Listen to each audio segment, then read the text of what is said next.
To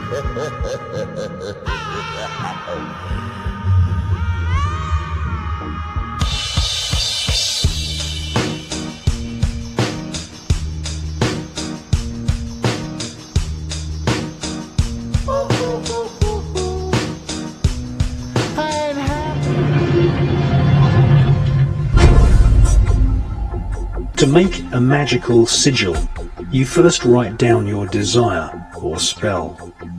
You then remove all vowels and all repeating consonant letters. You then rearrange the remaining letters into an easily remembered symbol. This symbol, or sigil, contains the original spell. Sigils are often found in company logos. Every time you watch television, visit the supermarket, or walk the street, your subconscious is bombarded with sigils. In fact, you are living in one giant sigil.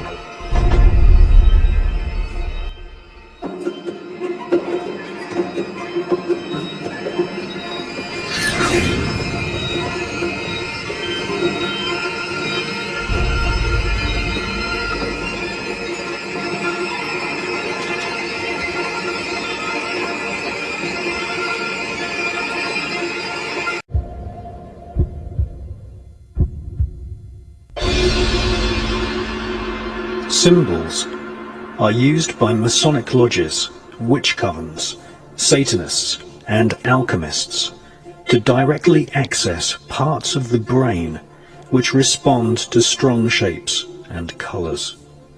Just as the saying goes, a picture paints 1,000 words, so magical symbols can be used to convey a multi-layered message or command.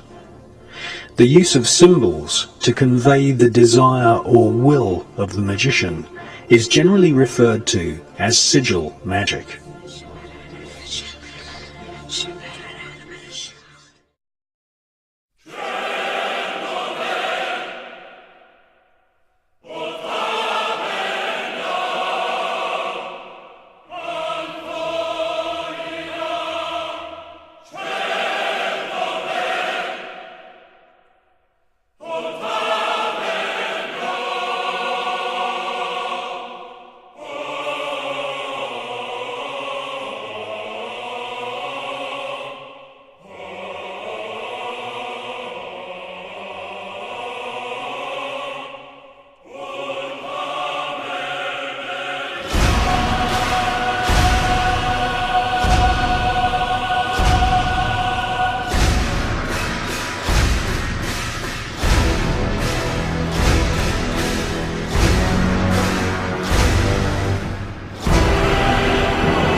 Hello, this is Jenny in the Sanctuary on Esoteric Online.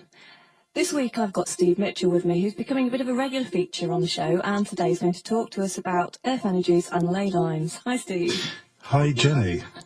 If you could perhaps start by telling us a little bit about the history of ley lines, because although obviously they're ancient in origin, they were only really rediscovered at the beginning of the 20th century, weren't they? Yeah, it's kind of crazy, all this rediscovering things. It's a bit like Columbo kind of finding America, isn't it? You know, people have been there before, people have been there a long time. I think the issue with all this kind of esoteric, if you like, or occult as it's labelled, which just means hidden, knowledge, is that it is literally hidden. People kind of either hide it or it gets hidden for a number of reasons, whether it's religious, whether it's spiritual, whether it's persecution. So the knowledge of ley lines has been there since ever, forever. Absolutely, the dawn of time, and I'll explain why in a minute. 1921, I think, is where you're roughly referring to Alfred Watkins. He wrote a book called The Old Straight Track. He noticed that certain important landmarks seemed to be in a straight line, hence the Old Straight Track.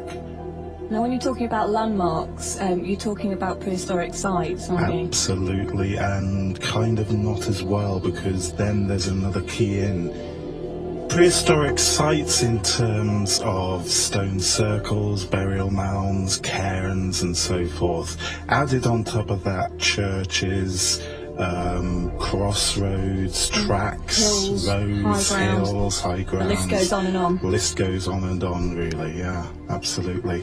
It all really ties into this kind of weird word, ley and ley. Do you know what ley means? Well, in my extensive research that I carried out, it's something to do with a bit of cleared land, isn't it, in a straight line? A bit of cleared land, yeah, that's one of the keys. It also ties in etymologically to the word bright or light or bonfire, bell, ley. Right, so it's got the fire connections as well. Loads of hidden things. And that's kind of one of the keys that a lot of people started off with, I suppose. I think you've kind of come across the own fortune, haven't you? That's right, yeah.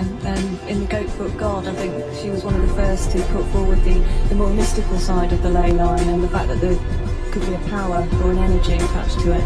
Yeah, that's the kind of key, and the key to the lights, he felt, tied into the whole kind of idea of surveying the roads, surveying the countryside, that you could put fires up on the top of hills, and that would give you a point to reference to. Fire between two hills, big bonfire, if you like, fire in clearings, all that kind of things. The earth energies, for want of a better word, the whole kind of earth, the idea that these energies follow these lines, like you say, came a little bit later in a way, and yet probably also came a lot earlier. Yeah, I mean, 1935, I think it was, Arthur Lawton started dowsing, or coming up with the idea that you could dowse the lines as well. Yeah, dowsing again, it's a little bit of a mystery, isn't it? What is dowsing? What's it all about? You know, what are you contacting when you're dowsing? That's a whole of an interview again, isn't it, I think? Well,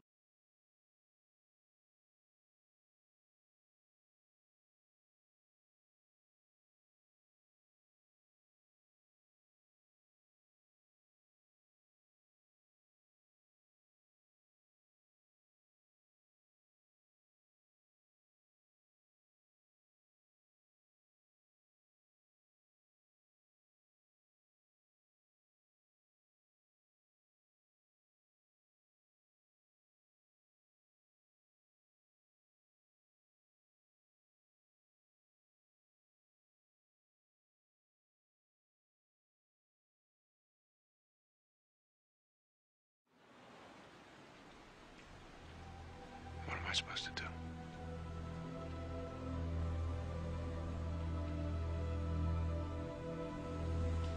Go to where people are. You won't have to look very long. It's all right to be afraid, David, because this part won't be like a comic book. Real life doesn't fit into little boxes that were drawn for it.